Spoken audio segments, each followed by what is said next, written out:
J'ai commencé ma carrière dans la pharmacie végétale. On apportait à travers des tisanes notamment une teneur en principe actif. Je me suis aperçu très rapidement que l'utilisation des pesticides notamment, les engrais chimiques, cette industrie pharmaceutique n'en tenait pas compte. On oubliait un petit peu tous ces produits finalement qui malheureusement se retrouvaient dans la tasse du consommateur. Donc c'est par rejet pour cette approche du végétal que je suis tombé dans le bio. Et quand je dis tombé dans le bio, passionné par le bio, parce que on revient aux valeurs fondamentales de la plante.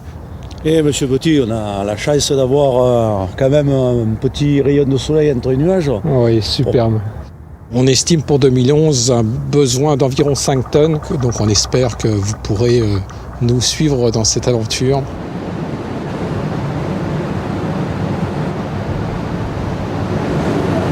Alors ici, on est dans les bâtiments de la Copa Mimar, où se trouve l'unité de triage de plantes aromatiques des aromates de Provence. Les aromates de Provence étant l'union des 3 coopératives provençales produisant ces plantes.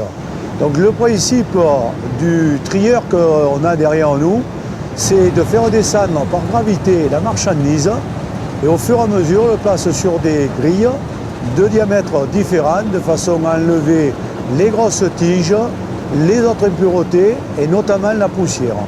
C'est-à-dire on ne procède pas au transfert de marchandises ou à l'alimentation de la marchandise par un flux d'air, de façon à ce que les plantes ne subissent pas un courant d'air pendant qu'elles sont frottées, de façon à ce que l'huile essentielle reste le plus possible à l'intérieur de la plante.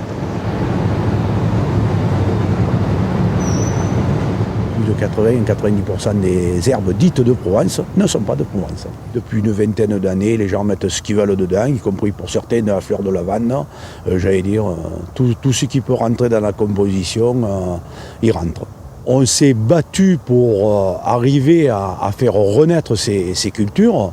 La première étape a été l'obtention du label rouge avec une recette.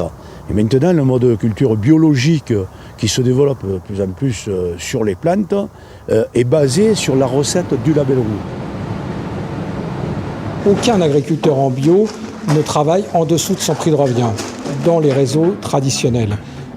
Là où il y a danger, c'est qu'effectivement la grande distribution s'intéresse au bio et vienne mettre des pressions sur les prix au niveau du monde agricole.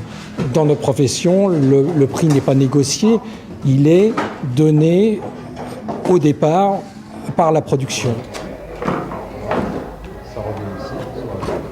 Là, la volonté, ça a été de conditionner ces plantes manuellement pour ne pas avoir un entraînement mécanique et donc éventuellement chauffer cette plante et de perdre en huile essentielle.